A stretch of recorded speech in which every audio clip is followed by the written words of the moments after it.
My name is Jane Borowski, host of Invisible Tears. This podcast will be about my story in my words, talking about my own personal experiences and self-healing. I do not claim to be a therapist, counselor, or licensed psychologist. Hello, my name is Amanda Bedard, and I'm the co-host, producer, and editor of Invisible Tears.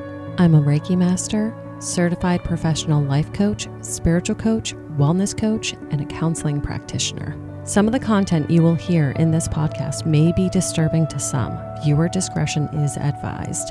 But it is our hope by putting this information out there that we may help others to heal.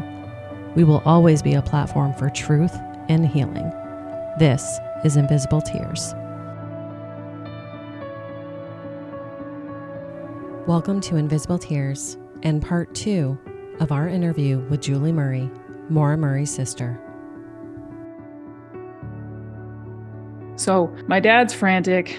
I'm in North Carolina. My family is in, the South Shore of Massachusetts. My dad says, I'm going up there to join the search. So he gets in his car late on Tuesday. It was really early Wednesday morning, drives up by himself and is expecting to join the search for his missing daughter. And he was the search. They hadn't searched.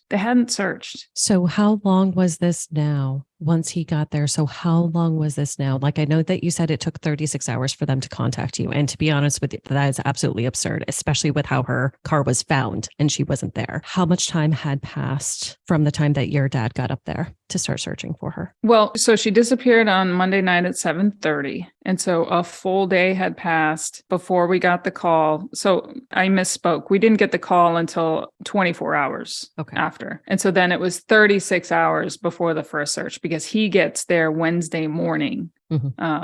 Early, I would say 8 or 9 a.m. He's just driving around. He didn't know that area. There's no reason for anyone to go to Woodsville, New Hampshire, unless you know the area, have family there, have property there. It isn't an area that my family had ever gone to do our hiking or camping because there's just nothing there. We were over on the east side on the Kancamagus Highway and in the White Mountains.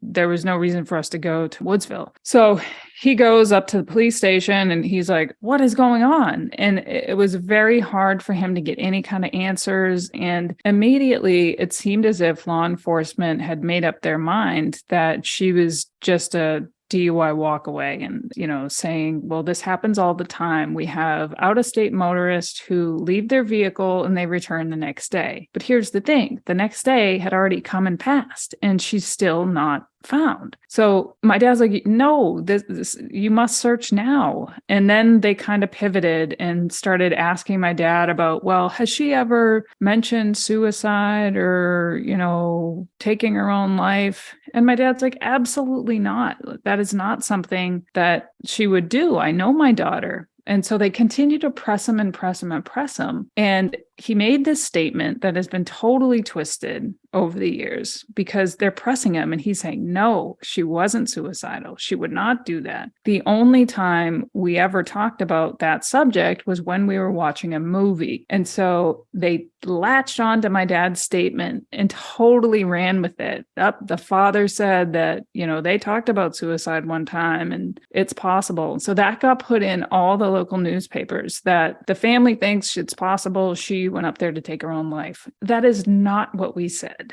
And one of the most frustrating things, because if that's the case, that takes pressure off local law enforcement from pulling out all stops and really doing a search with integrity. I mean, they kind of wrote it off. Well, she's DUI walk away. Well, that theory didn't work because she didn't show up the next day. So then they pivoted to suicide. So these events that happened the first week were just where the tension built between my family, us saying you need to do more, and them saying, well, she came up to take her own life. What can I do? What can we do? And it was just so infuriating. I can only imagine. Now, you were just dealing with the local police. What about the state police? The first few days, it was just local police. And I will say that the local Haverhill Police Department was tiny. It was 4 officers deep, so they weren't resourced. to handle what would end up being the biggest missing person case in the state, arguably. But it took several days for the state police to come, and then the state police came in and they took over. So within the first week, that's what happened. So as all this is happening, my dad's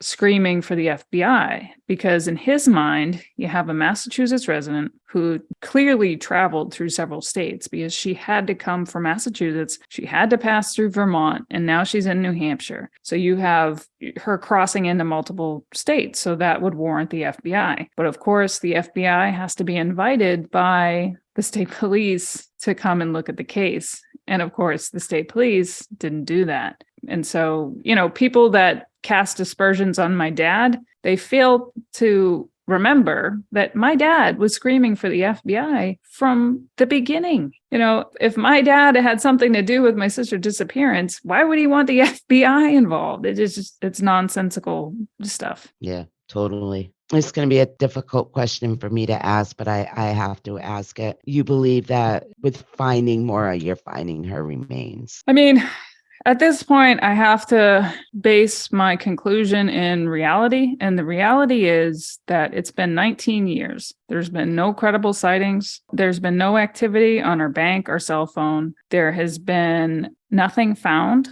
And so what that leads me to believe is that she was most likely met with foul play. Of course, I don't want that to be the outcome. That's the worst possible outcome. But at this point, 19 years later, I think that we're looking at the worst possible outcome. And I'm looking back through all these years and all of these things that could have been done better. And I'm not saying that law enforcement shouldn't be given grace for making mistakes. Absolutely, they're human. Everybody involved is a human. We're naturally going to make mistakes, but we have to take accountability for those mistakes and right our wrongs and admit that, okay, we did some things at the beginning that were not the best or that broke protocol. Fine, I got it, but let's move on and correct it. Take accountability, correct it, move on so that we can find Maura. She's still missing. It's 19 years later. Why are we still talking about things that happened that broke protocol the first week?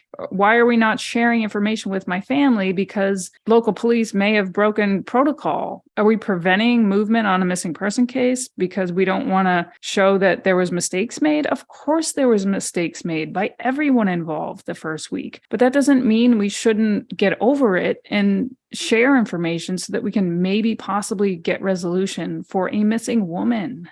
Exactly. Move forward and let's find answers. I mean, talking about it gets me fired up, but oh, I hear you.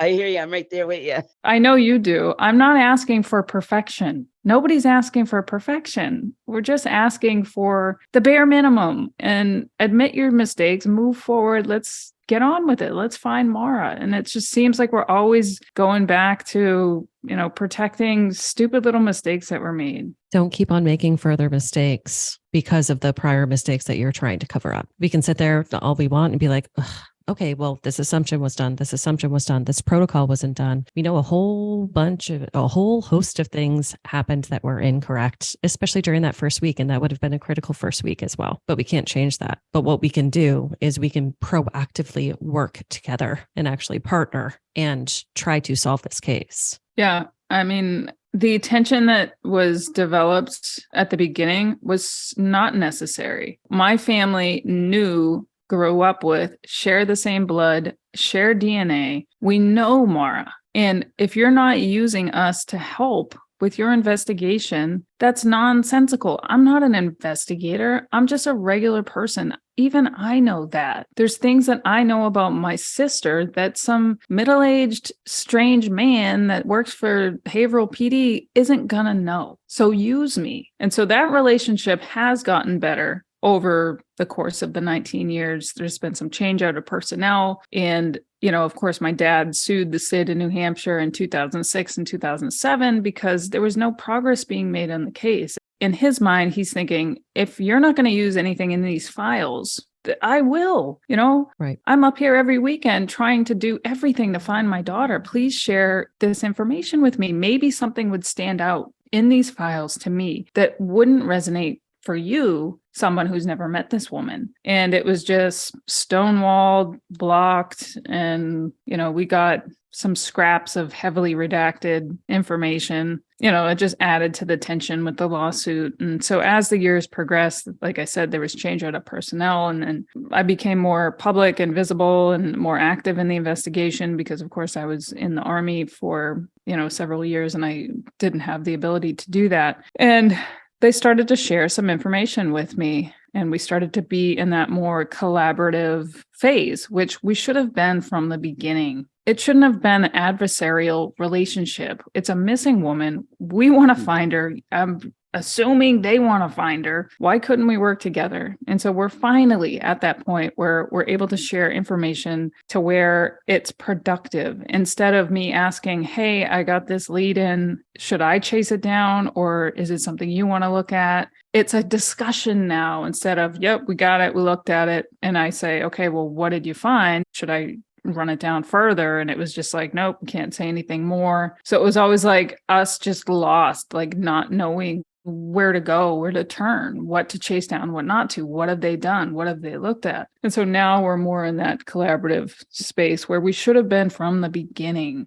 It's just incredibly frustrating. Yeah. Yes, very frustrating. You're trying to find your sister, and they're trying to protect evidence for a possible conviction is what it boils down to.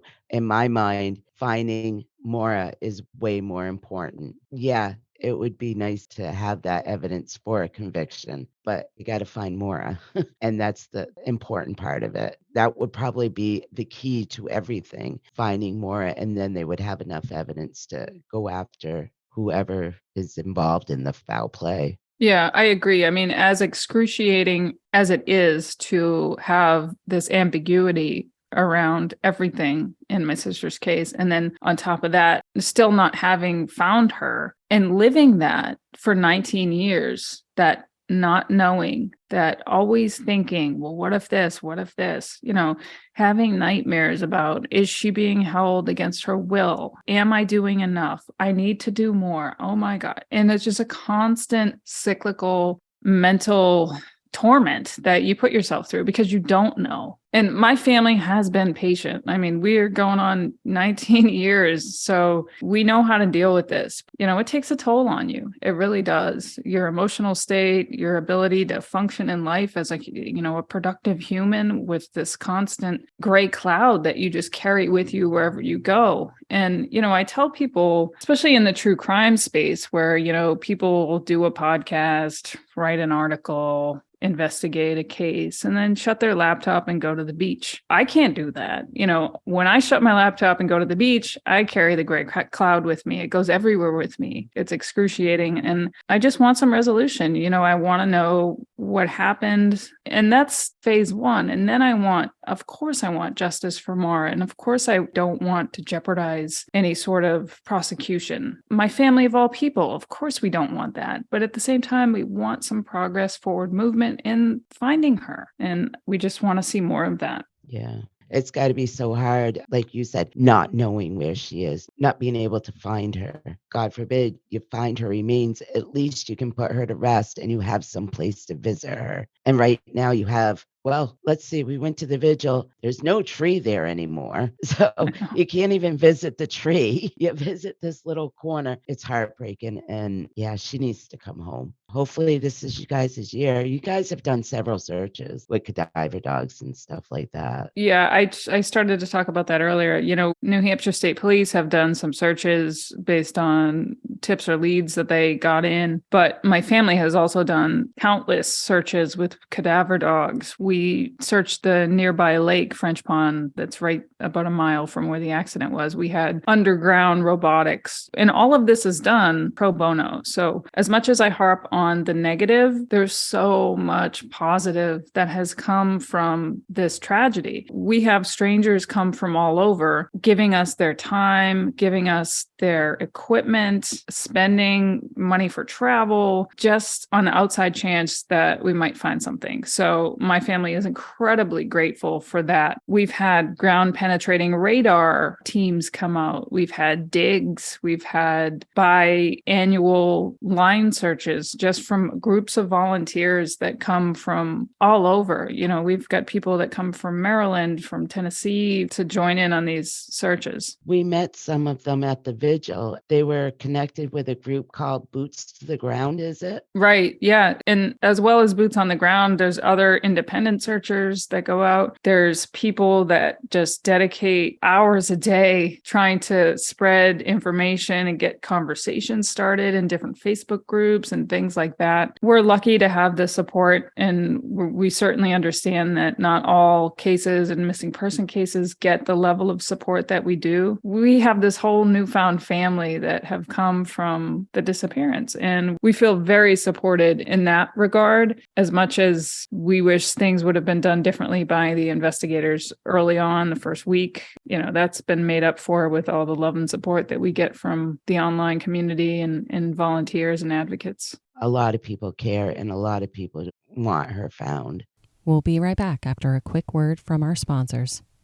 And now back to our episode. It affects me a little bit because I was 22 when I was attacked, and she was 21, 22 at the time that she went missing. And I was really close to my dad. He's the reason why I moved to New Hampshire. And after my attack, that affected my dad a lot. He was always there at the hospital, gave me a lot of support, and he was really concerned. Yet he was also angry and wanted to know who did this to me. He unfortunately passed away 3 years after my attack. And I know if my dad was still alive, he would be as relentless as your dad is to find answers. I think your father's amazing. He just wants answers just like everybody else, like you. You guys deserve some kind of answers. I was so happy to meet your dad back in February. I just looked at him as if I was looking at my dad, similar situations. Maura's extremely proud of him, and she's extremely proud of you. I mean, she's very lucky to have the advocates that she has with you and your father. I think this year will be the year that, hopefully she'll be found. And you guys get some resolution and get some answers. You guys deserve better. You guys deserve to have some answers. There's somebody out there that knows something. Yeah. You know something, say something, come forward. I appreciate it. That's why I'm so glad that we connected, because although our cases are so different, there are a lot of similarities, and the emotional component is similar in a lot of ways. And, of course, when I told my dad that, we had connected and you were going to be there, he was just thrilled because I told him that you were a fireball and, aggressive and trying to get answers for your case. And that's what needs to happen for these cases, because a lot of families and survivors, they're already going through so much, and they don't have the bandwidth to also take on the added toll of trying to advocate for themselves, trying to represent themselves, meet with law enforcement, because I don't think people understand the emotional toll that takes. I remember sitting in front of detectives, bawling my eyes out because I'm having to relive some of those events. And, when I got the call and, after those meetings, it's like an emotional letdown. I call it like an emotional hangover, where you need to take time and space for yourself when you do those type of things. And if you are the actual survivor, like in your case, people don't understand that there's that whole other component that goes to it with having to relive the story. And not everybody's able to do that. Not everybody has that emotional bandwidth to be able to keep going through the same, like the timeline. Let's go through it again and again and again. And what do you remember? And it does take a toll on you. And I know you, of all people, understand that.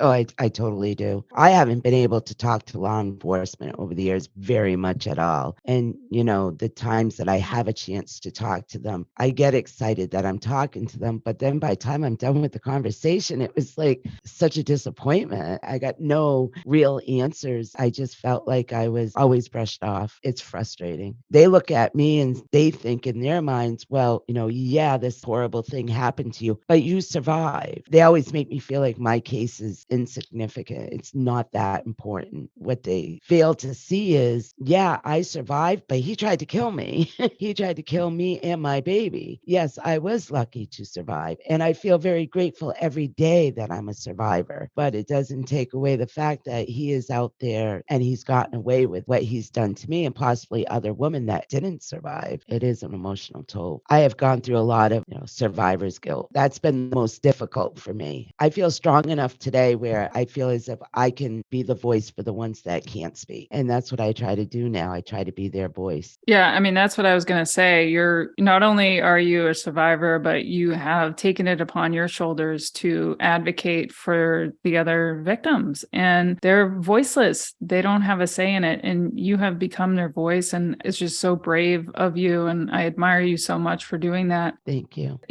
Maura doesn't have a voice either, Exactly. So I have to be her voice. And of course, she was my sister, and you're connected to the other victims based on most likely the same perpetrator. But, you do get that heavy feeling like we're their voice and they need us. And I don't know if it was the same for you, but it took me multiple years to be able to be comfortable enough to be that voice because I wasn't emotionally healed to do that. That's another element that most people don't understand. It's so nuanced and there's so much that goes into it and trauma and unresolved loss. I think there needs to be more discussion about it, honestly. Oh, I absolutely do too. One of the things that we've been trying to do with the podcast too is the monsters out there. We try not to put them on a pedestal. So much of the conversation has always been so focused on, the perpetrator and sort of like the evil. And I understand from the perspective of somebody wondering how on earth could somebody do something so heinous, so evil. But I know that Jane, you and myself, we are very, very passionate about making sure that the conversation changes from focusing on that and sort of putting them exactly like you said, Jane, on a pedestal and focusing more towards the impact of these heinous actions. Let's take the focus away from them and let's focus on the impact of the actions, what type of impact they have afterwards for the survivors, for the family. Please stop almost like sensationalizing them.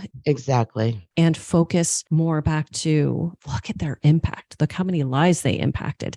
And let's actually focus on the lives of the people that they actually impacted as well. Another one of the reasons why we were like, tell us about Maura. We don't want any single person that we talk about to be a statistic or to be a bullet point, because so often when it's publicized and it's put out there in media, it's a line, and people are so much more than that. They're so much more than being defined by the way that they went missing or their lives ended. There's so much more than that event. They had a life, and let's talk about that. Yeah. But also situations like this, the impact on the families, it never goes away. I can't imagine that it would. Maura is missing for 18, 19 years. You've got to miss her. And that's a huge void in a family. How do you go forward from there? It's hard. And unless you experience it, people don't understand that. Like with my attack, people thought that I was attacked. I healed. I got over it and moved on. And that was like the furthest thing from the truth. That never happens. It doesn't happen that way. As much as I wish, it doesn't happen. The families like you, Julie, and your family, not having the answers, that just stays with you forever. There's no closure and there's no way of finding any sort of peace until you do find answers or you find Maura. Yeah, I talk about the myth of closure a lot. There's no closure for a family who has their loved one ripped away without notice, without reason, and then has to go along living with the unresolved loss of having her missing and also have the burden of the investigation on their shoulders, have the burden of being the outspoken advocate to keep her voice alive and to prevent her from becoming a file on a cabinet. Even if we found Maura, that's not closure. Our lives were completely changed in an instant when Maura went missing, and we'll never get that back. We've lived through this. This is now a part of us. And so when people say, I hope you get closure, well, I hate to break it to you, but there is no closure for something like this. It becomes part of you. And so the hope is for resolution. Resolution and some kind of answers. Oh, Julie, if you guys need anything, contact us. We'll do anything we can to help you. I imagine that you guys are going to be doing another search this year. We usually have 2 a year. And again, it's made up of volunteers. We're limited to where we can search because there's a lot of private property up there, but we're definitely out there and we will continue to be out there until we find Maura. And is there anything, Julie, that you want to make sure and get out there as far as like informational purposes or anything else that you want to make sure and get out there to the audience? I think, we started at the beginning talking about how much misinformation there is surrounding my sister's case. And that's because there's so few answers. So it's easy to fill in the gaps, which there are many, with whatever story you want to tell or whatever narrative you want to push. So over the past several years, I think we've gotten better at kind of scoping down a lot of that misinformation. But I encourage people to come to me directly if they have specific questions. And I'm very accessible and I'm on social media and I'm easy to get a hold of. And I have no problem having discussions and talking about details or big overview pictures. So that's the number one thing is, a lot of times families appreciate when we're approached for clarification or we're approached for determining what's fact and what's fiction. We actually appreciate it because that helps to eliminate that harmful spread of misinformation online because it harms the investigation itself because New Hampshire cold case has 130 something plus cases. So they don't have all the resources they need. So if we're slinging around misinformation, that's wasted resources. It also is very hurtful to the people left behind who loved this human, not this character, this human that is no longer here to speak for herself. That said, I have a website, mauramurraymissing.org. I have a Facebook group. It's Maura Murray official Facebook group. I'm on Twitter at JulieMurray2_9. My DMs are open. I am on TikTok. I'm very active on TikTok, trying to put out little videos, and that is at Maura Murray Missing. That's my TikTok handle. If you have questions, just reach out to me. I'm here. I will answer those. Awesome. Thanks, Julie. Yeah, it's funny because I had literally written down the website and I wanted to make sure that MauraMurrayMissing.org was the website that I had found. And I was pretty sure that was yours, but I just wanted to verify and just double check. Great website full of a ton of information. And on that website, I did see that there is a 107 Degrees blog pinned on there. Is that your blog as well to sort of give like updated information if any sort of information on her case comes through? That is a blog. It does have detailed case information. I don't think it's very active anymore. Okay. But there is information like the original police report, some of the transcripts. A lot of information came from FOIA requests that you can find on that one. But that's not one that I run, but it is available. Since it was on your website, I was assuming it was a credible source if people were looking for specific information about the case. I just wanted to verify that with you. Yeah, it has a ton of information about the documents that we were able to get both from FOIA and also from the lawsuit in 2007.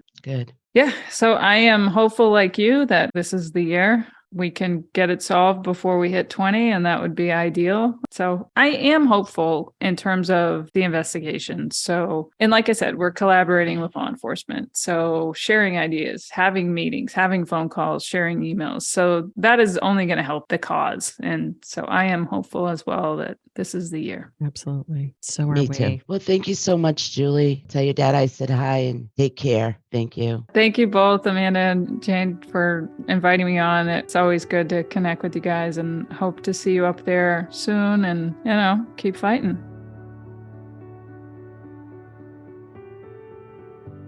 Thank you all so much for listening to this episode of Invisible Tears. Make sure you subscribe to our podcast to hear all future episodes. Click into our link tree too in the episode description to find and follow us on all our social medias. And it also links to our website, invisible-tears.com, where you can keep current on any events that may be coming up, read more about Jane and the team, and read more about all the Connecticut River Valley unsolved cases. If you are looking for everyday items, clothes, collectibles, or a gift for that special someone, you can support us further by checking out our retail store, The Frugal Marketplace. We can be found at thefrugalmarketplace.com or search for us on eBay and Poshmark. We hold an online claim sale on Facebook Live every Monday night at 7 p.m. where you can find our latest items for sales or items at a deep discount. The links for our products can be found in our show notes. If you want to learn more about my wellness practice, Guided Path Wellness, head to guidedpathwellness.org. There you can read more about me and my certifications, more about the Reiki and coaching services I offer both in person and remote, and read all about my products for sale that I make through the practice. Feel free to utilize the Contact Us section on the website with any questions, or utilize that free 15-minute consultation booking button if you have any questions about what might work for you. Evil may exist in this world, but we will not let it win. See you next episode.